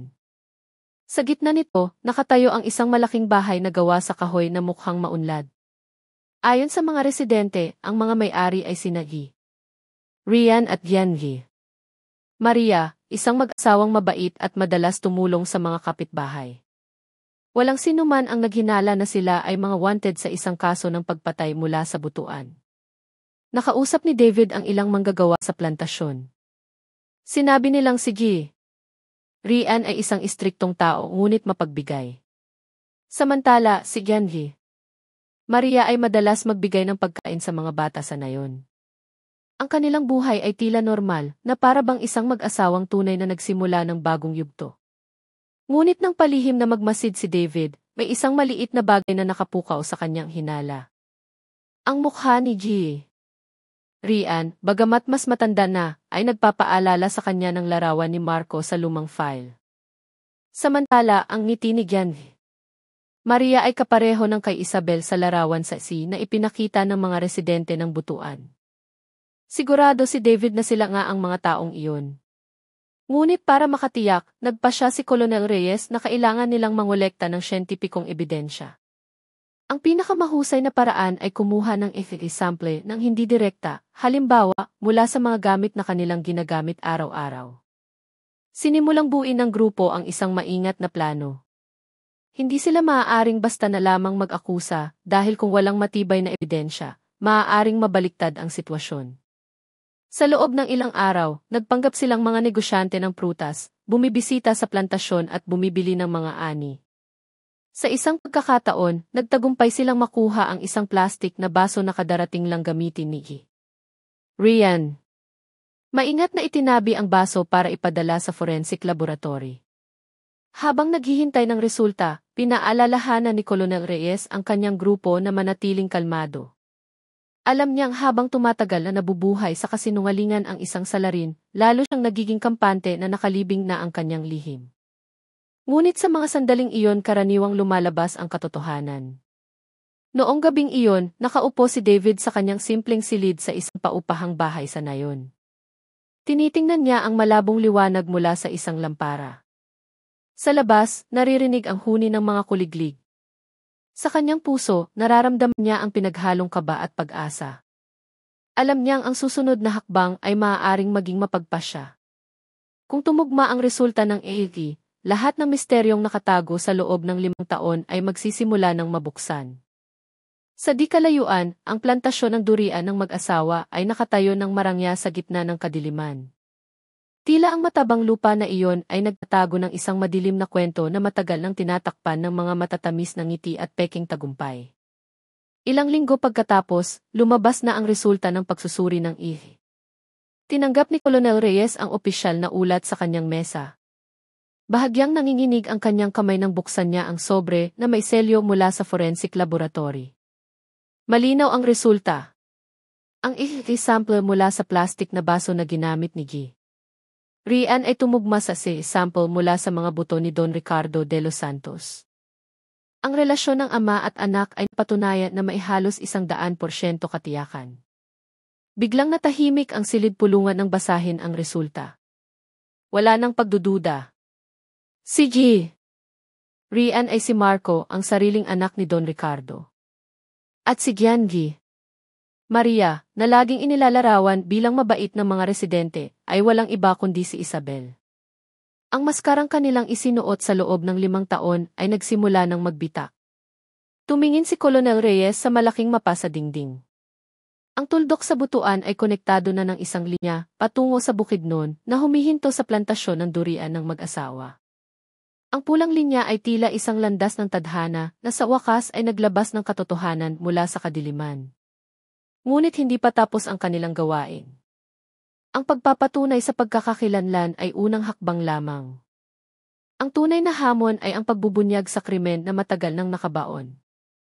Ang 5 taon ay sapat na para burahin ang mga pisikal na bakas. Ngunit naniniwala si Colonel Reyes na laging may butas sa isang kasinungalingan. Sinimulang buuin ng grupo ang isang estratehiya para sa pag-aresto. Hindi sila maaaring basta na lamang pumasok at manghuli. Kung walang pag-amin o karagdagang ebidensya, maaaring humina ang kaso. Nagpasya si Colonel Reyes na gumamit ng isang psikolohikal na paraan. Nais niyang guluhin ang isipan ng dalawa, hindi lamang sa legal na paraan, kundi pati na rin sa emosyonal. Kinabukasan, pumunta si Colonel Reyes, kasama si Lieutenant David sa plantasyon na nakasuot ng sibilyan. Ipinakilala nila ang kanilang sarili bilang mga opisyal mula sa butuan na nagsusuri ng isang lumang kaso. Sinalubong sila ni Marco na ngayon ay nagpapakilala bilang Rian nang may magiliw ng ngiti. Mukha siyang kalmado na tila hindi niya alam na nabubunyag na ang kanyang malaking kasinungalingan. Sa sala ng kanilang bahay na gawa sa kahoy, nagsalita si Colonel Reyes sa isang normal na tono. Sinabi niyang muli nilang binubuksan ang kaso ng pagkawala ni Don Ricardo de los Santos. Sandaling nanigas ang mukha ni Marco, ngunit agad niya itong tinakpan sa pamamagitan ng pagkukunwaring nagulat. Sinabi niyang matagal na siyang sumuko, na marahil ay hindi na matatagpuan ang kanyang ama.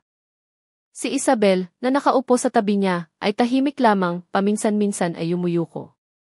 Ngunit ang kanyang mga kamay na maghahawak sa kanyang kandungan ay nagpapakita ng pagkabalisa na sinusubukan niyang itago. Pinagmasdan ni David, na nakaupo sa kabilang panig ng mesa, ang bawat kilos nila.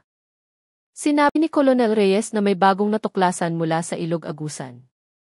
Isang kalansay ng isang lalaking may edad na 50 hanggang 60 taon ang natagpuan na may nakataling bato. Ang mga salitang iyon ay nagpatahimik sa silid. Lumunok si Marco. Sandaling namutla ang kanyang mukha bago siya muling ngumiti ng pilit.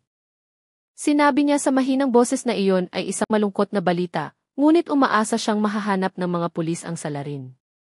Si David, na kanina pa nagpipigil, ay lalong nakumbinsi na umaarte lamang ang lalaking nasa harapan niya. Ang tingin ng kanyang mga mata ay puno ng pagkalkula, hindi kalungkutan. Bago magpaalam, sinadya ni Colonel Reyes na mag-iwan ng isang tumatagos na pangungusap. Sinabi niyang ang kalansay ay maaaring si Don Ricardo. At para makatiyak, magsasagawa sila ng isang city test, kasama ang sariling anak ng biktima.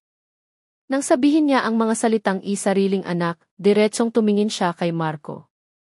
Sandaling natigilan si Marco, ngunit mabilis siyang sumagot na handa siyang tumulong. Ang tono ng kanyang boses ay masyadong walang emosyon, masyadong ensayado, na tila matagal na niyang inihanda ang sagot na iyon. Matapos ang pag-uusap, umalis sina Colonel Reyes at David mula sa bahay na puno ng mga tanong. Alam nilang alam na ng dalawa na papalapit na ang mga pulis. Ang malaking tanong ngayon ay kung babagsak na ba ang kanilang maskara o susubukan pa nilang takpan ito ng mas malaking kasinungalingan. Noong gabing iyon, sumulat si David ng isang mahabang tala sa kanyang maliit na kwaderno. Isinulat niyang ang katotohanan ay tulad ng tubig sa ilog, maaaring pigilan sandali, maaaring ilihis, ngunit sa huli, hahanapin nito ang sarili nitong daan. At ngayon, ang agos ng katotohanan ay mabilis nang dumadaloy patungo sa pintuan ng bahay ni Marco at Isabel. Sa di kalayuan, ang plantasyon ng durian ay tahimik sa gitna ng kadiliman ng gabi. Ang hangin na umiihip sa mga puno ay may dalang amoy ng matamis na prutas. Ngunit, para sa mga investigador, ang kanilang aamoy ay hindi amoy ng biyaya, kundi amoy ng isang kasinungalingang malapit ng mabunyag.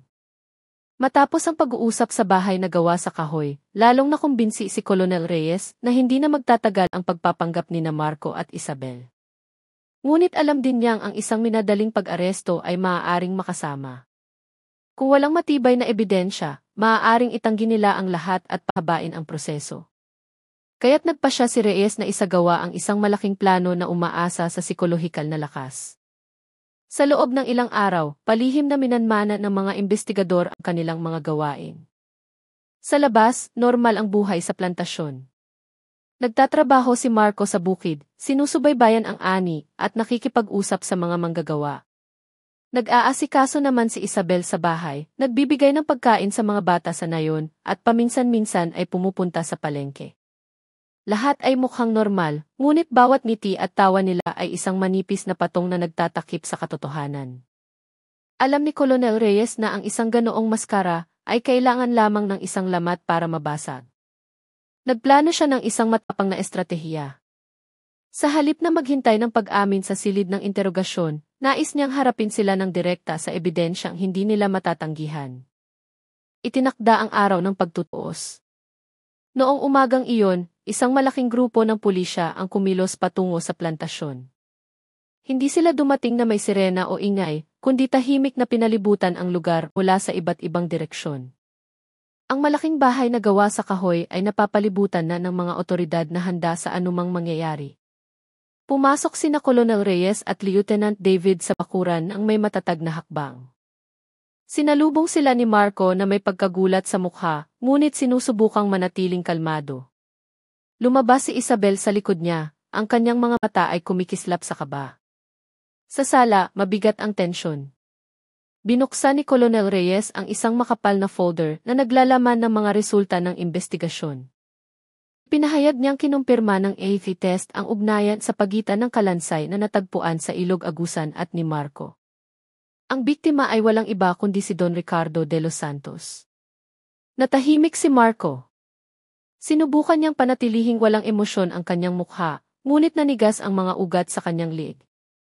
Sinabi niya sa mahinang boses na wala siyang alam, na baka may pagkakamali. Nagbigay ng senya si Colonel Reyes. Bumukas ang pinto ng bahay. Pumasok ang ilang pulis na may dalang isang mahabang kahon na gawa sa kahoy na natatakpan ng itim na tela. Inilagay ang kahon sa gitna ng sala. Nang alisin ang takip, nakita ang isang kalansay ng tao na maayos na inayos ng forensic team. Ang malaking bato at ang lubid na nakatali sa paa ay ipinakita rin sa tabi nito. Sumigaw ng malakas si Isabel. Umalingaw-ngaw ang kanyang sigaw sa buong bahay. Umatras siya ng ilang hakbang, nanginginig ang kanyang katawan. Dumaloy ang kanyang luha. Namutla ang kanyang mukha. Nanigas si Marco. Naging puti ang kanyang mukha, nakatitig sa kalansay. Isang mahabang katahimikan ang bumalot sa silid, na tila huminto ang oras. Nagsalita si Colonel Reyes ng may diin. Ito ang iyong ama, Marco. Ito ang lalaking nagpalaki sa iyo, na nagtrabaho ng husto para sa kanyang pamilya. At natagpuan siya sa kalagayang nakatali, pinalubog gamit ang bato, itinapon na parang walang halaga. Ang mga salitang iyon ay tumusok sa puso. Sa wakas, bumagsak si Isabel sa sahig. Humagulgol siya nang hindi mapigilan. Sumigaw siyang tapos na ang lahat, na hindi na niya kayang dalhin ang bigat. Sa kanyang desperasyon, sinimulan niyang aminin na pareho silang sangkot sa plano na patayin si Don Ricardo. Si David, na nakasaksi sa eksena, ay nakaramdam ng matinding panginginig. Nakita niya kung gaano karupok ang kasinungalingan ng tao kapag hinarap sa katotohanang hindi maitatanggi. Sinubukan pa ring manatiling matatag si Marco, nanginginig ang kanyang mga labi ng walang tunog, ngunit malinaw na ipinapakita ng kanyang mukha ang pagkawasak. Matapos ang ilang sandali, nanlambot ang kanyang katawan. Umurong ang upo ang kanyang kinaupuan. Hindi na siya tumanggi, tinakpan na lamang ang kanyang mukha gamit ang dalawang kamay. Agad na inilagay ng mga pulis ang posas sa kanilang mga kamay. Nang ikandado ang malamig na bakal sa kanilang mga pulso, muling humagulgol si Isabel. Natahimik lamang si Marco, blanko ang kanyang mukha. Tumayo si Colonel Reyes, tinitingnan sila ng may matalas na tingin. Nakahinga siya ng maluwag dahil sa wakas ay lumabas na ang katotohanan, ngunit masakit din ang kanyang puso. Walang tunay na tagumpay sa isang kasong tulad nito. Ang mayroon lamang ay ang katiyakan na ang katarungan, kahit huli, ay sa wakas ay pumanig sa tama.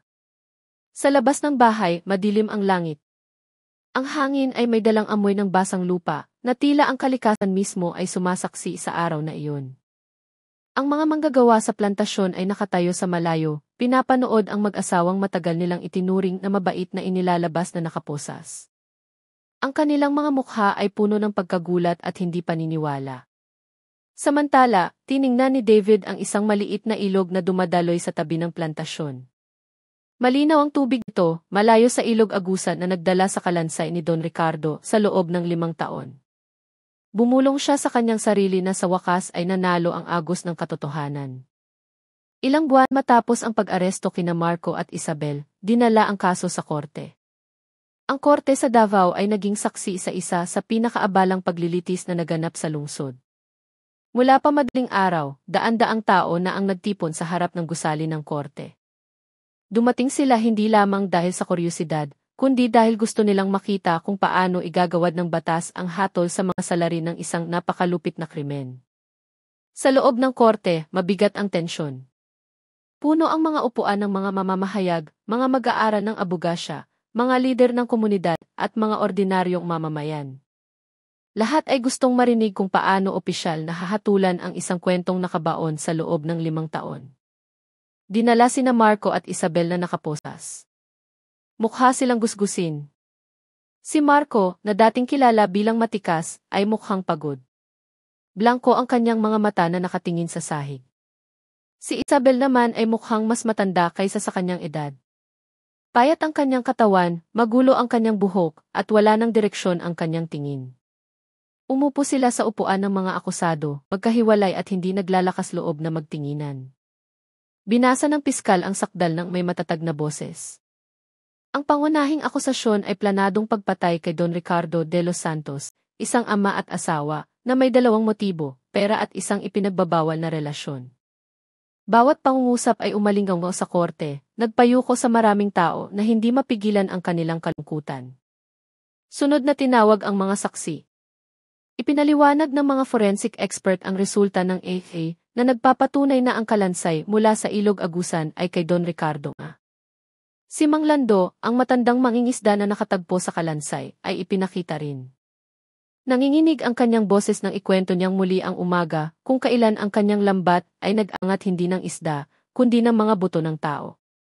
Natahimik ang korte habang nakikinig sa kanyang kwento, tanging ang mahinang pag-iyak ng ilang ina na naroon ang maririnig. Ang mga testimonya ng mga residente ng Butuan ay lalong nagpatibay sa akusasyon.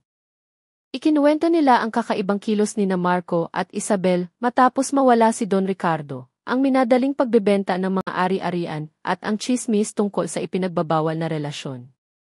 Bagamat hindi ebidensya ang tsismis, nang iugnay ito sa mga natuklasan ng forensic, ang kwento ay naging isang malinaw na larawan. Nang si Isabel na ang magsalita, hindi niya napigilan ang kanyang luha. Inamin niyang sila ni Marco ang nagplano ng pagpatay. Sa paos na boses, sinabi niyang sa simula ay pakiramdam niyang nakulong siya sa isang kasal sa isang lalaking mas matanda sa kanya. Ang kanilang relasyon ni Marco ay lalong lumalim hanggang sa naging isang ipinagbabawal na pag-iibigan. Nang matakot silang mabunyag ang kanilang lihim, pinili nila ang maling landas, inalis si Don Ricardo upang magkasama at makuha ang yaman. Ang pag-amin ay nagdulot ng ingay sa korte. Marami ang sumigaw sa galit, ang iba ay umiyak na lamang. Nananatiling tahimik si Marco, namumutla ang kanyang mukha. Nang tanungin siya ng hukom, dahan-dahan lamang siyang tumango, na tila sumusuko na sa anumang mangyayari. Si Colonel Reyes, na nakaupo bilang isang ekspertong saksi, ay tiningnan sila ng may malamig na tingin. Sa kanyang puso, nakahinga siya ng maluwag dahil sa wakas ay nabuksan na ang katotohanan sa publiko. Ngunit alam din niyang walang kaligayahan sa isang kasong tulad nito. Lahat ng panig ay may nawala, lalo na si Don Ricardo na ang buhay ay kinuha ng mga taong dapat sana ay nagpoprotekta sa kanya. Nagpatuloy ang paglilitis hanggang tanghali. Hiniling ng piskal ang pinakamabigat na parusa, parusang kamatayan. Idiniin ng piskal na ang krimen ay hindi lamang pagpatay, kundi isang pagtataksil sa mga halaga ng pamilya at moralidad ng lipunan. Matapos mag-usap ang mga hukom, binasa na ang desisyon. Sa malakas na boses, idineklara ng hukom na napatunayang maisala sina Marco at Isabel sa planadong pagpatay. Dahil dito, pareho silang hinatulan ng parusang kamatayan. Nag-ingay ang korte. Ang ilan ay sumigaw sa tuwa, ang iba ay natahimik na may mabigat na damdamin. Tumulo ang luha ni Mang Lando nang marinig ang hatol. Pakiramdam niya ay sa wakas ay nakuha na ng kaluluwa ni Don Ricardo ang katarungan. Yumuko si Marco, hindi nagsalita. Humagulgol si Isabel, halos bumagsak ang kanyang katawan. Agad silang inilabas ng mga pulis mula sa korte. Sa labas, tiningnan sila ng mga tao na may iba't ibang ekspresyon, mula sa kasiyahan hanggang sa awa. Noong araw na iyon, naitala sa kasaysayan ng Davao ang isang mahalagang pangyayari. Ang kasong nagsimula sa isang lambat ng matandang mangingisda ay nagtapos sa isang matatag na hatol sa korte. Ang krimen na binalot ng kasinungalingan sa loob ng 5 taon ay sa wakas ay nabunyag at ipinakita ng batas na walang lihim na maaaring itago magpakailanman. Noong araw na iyon, matapos igawad ang hatol, nanatili pa rin ang kaguluhan sa Davao. Ang kaso ng pagpatay kay Don Ricardo de los Santos ay naging usap-usapan kahit saan, mula sa mga simpleng kapihan hanggang sa mga sala ng mga tahanan. Pinag-usapan ng mga tao kung gaano kalupit ang puso ng isang taong kayang patayin ang sariling ama at makipagsabwatan sa madrasta para sa pera at pagnanasa. Ngunit sa likod ng lahat ng ingay, may isang taong piniling manahimik. Si Mang Lando, ang matandang mangingisda na unang nakatagpo sa Kalansay sa Ilog Agusan, ay bumalik sa kanyang simpleng buhay. Maaga pa rin siyang sumasagwan, naghahagis ng lambat, at sinusundan ang agos ng ilog na hindi tumitigil. Ngunit sa tuwing bumibigat ang kanyang lambat, laging naaalala ng kanyang puso ang madilim na umaga kung kailan lumitaw ang mga buto ni Don Ricardo. Para sa kanya, ang Ilog Agusan ay hindi na lamang isang pinagkukunan ng biyaya, kundi isang tahimik na saksi sa katotohanan. Madalas siyang nakaupo sa tabi ng daungan, nakatingin sa kulay tsokolating agos na patuloy na nagdadala ng mga kwento mula sa nakaraan patungo sa kasalukuyan. Tila bumubulong ang tubig na kahit subukan ng tao na takpan ang kanilang mga kasalanan, laging may paraan ang kalikasan para ito ay ibunyag. Ganoon din ang naramdaman ni Colonel Reyes. Matapos ang paglilitis, bumalik siya sa kanyang opisina. Sa kanyang mesa, naroon pa rin ang malaking mapa ng Mindanao na may pulang linyang nag-ugnay sa Butuan, Davao, at sa plantasyon sa Bukidnon. Matagal niya itong tiningnan bago isinara ang folder ng kaso ng may kabigatan sa puso. Alam niyang tapos na ang kanyang trabaho, ngunit hindi basta-basta nawawala ang sakit. Si Lieutenant David, na malaki ang naging bahagi sa kaso, ay sumulat ng huling tala sa kanyang talaarawan. Isinulat niyang ang kaso ni Don Ricardo ay hindi lamang tungkol sa pagpatay, kundi tungkol din sa kung paano kayang talunin ng pagnanasa ang pagmamahal, at kung paano kayang bulagin ng kasakiman ang puso. Isinulat niya sa simpleng pangungusap na gaano man kalaki ang kasalanan, sa huli ay matatagpuan din ito, maaga man o huli. Sa mga sumunod na araw, dahan-dahang bumalik sa normal ang buhay ng mga tao. Ngunit, nag-iwan ng malalim na marka ang kwentong ito. Madalas ipaalala ng mga matatanda sa mga bata, huwag kayong magpabulag sa pera, huwag kayong masilaw sa pagnanasa. Dahil kapag nagsara ang puso, mas malakas bumulong ang demonyo kaysa sa dasal. Sa mga simbahan, ilang beses na ginamit sa sermon ang kwentong ito bilang aral. Idiniin ng mga pari ang kahalagahan ng pag-aalaga sa pamilya dahil ang isang sirang pamilya ay maaaring maging daan para sa malaking kasalanan. Maraming tao ang yumuko ng taimtim, ang ilan ay napaluha, iniisip kung paano kung mangyari iyon sa kanilang sariling pamilya. Si Mang Lando, kahit matanda na, ay madalas hilingan na magkwento sa mga kabataan sa nayon. Hindi niya kailanman ikinuwento ang mga nakakatakot na detalye. Sinasabi lamang niya ng malumanay na minsan, ang kanyang lambat ay nag-uwi hindi ng isda, kundi ng katotohanan. Lagi niyang tinatapos ang kanyang kwento sa pagsasabing hindi nagkakamali ang ilog. Ang nagkakamali ay ang puso ng tao. Sa gabi, kapag bilog ang buwan, madalas na mag-isang nakaupo si Mang Lando sa daungan. Nakikita niya ang kanyang anino sa tubig at bumubulong na maikli lamang ang buhay. Walang kayaman ang madadala sa kamatayan, walang pagnanasang magpakailanman. Ang natitira lamang ay ang mabubuting gawa at ang pangalang naaalala. Sa Butuan, ang lumang bahay ni Don Ricardo ay bakante na ngayon. Mga lumang pader na lamang ang nakatayo. Tumubo na ang mga damo sa bakuran na tila sinusubukang takpan ang mga sugat. Ngunit para sa mga kapitbahay, malinaw pa rin ang alaala ng pamilya. Naaalala pa rin nila ang magiliw ng ngiti ni Don Ricardo at ang kanyang mga tawa kapag nakikipagkwentuhan sa beranda. Ang mga alaalang iyon ay mas malakas kaysa sa kasamaang iniwan ni na Marco at Isabel. Minsan, bumisita si Colonel Reyes sa bahay na iyon. Tumayo siya sa bakuran, nararamdaman ang marahang ihip ng hangin. Sa kanyang puso, nagdasal siyang sana ay matahimik na ang kaluluwa ni Don Ricardo. Umaasa rin siyang matututo ang mga tao, hindi lamang maaalala ang trahedya. Isinara ni Lieutenant David ang kanyang talaarawan sa isang simpleng pangungusap. Isinulat niyang itinuro sa kanya ng Ilog Agusan ang kahulugan ng pasensya. Kinailangan ng 5 taon para lumabas ang katotohanan. Ngunit sa huli, dumating pa rin ito. Tulad ng tubig sa ilog na laging naghahanap ng daan pabalik sa dagat, ang katotohanan ay hahanapin din ang daan pabalik sa liwanag. At dito nagtatapos ang kwento na may isang aral na hindi matatawaran. Kung gaano karupok ang puso ng tao kapag pinaghaharian ng pera at pagnanasa. Ngunit kung gaano rin kalakas ang kapangyarihan ng Diyos na kayang buksan ang mga lihim kahit na ito ay malalim ng nakabaon. Kaya sa lahat ng nakarinig ng kwentong ito, magnilay-nilay. Huwag hayaang sirain ng pera ang pagmamahal. Huwag hayaang wasakin ng pagnanasa ang pamilya. Tandaan na bawat gawa, mabuti man o masama, ay babalik din sa atin. Patuloy na dadaloy ang Ilog Agusan, magdadala ng mga bagong kwento. Ngunit ang kwento ni Don Ricardo de los Santos ay laging magiging paalala na walang sinuman ang makakalaban sa tadhana. Ang katotohanan ay maaaring mahuli, ngunit hindi ito kailanman nawawala. At sa huli, ang masama ay aanihin ang kanilang ginawa, habang ang mabuti ay aalalahanin sa panalangin.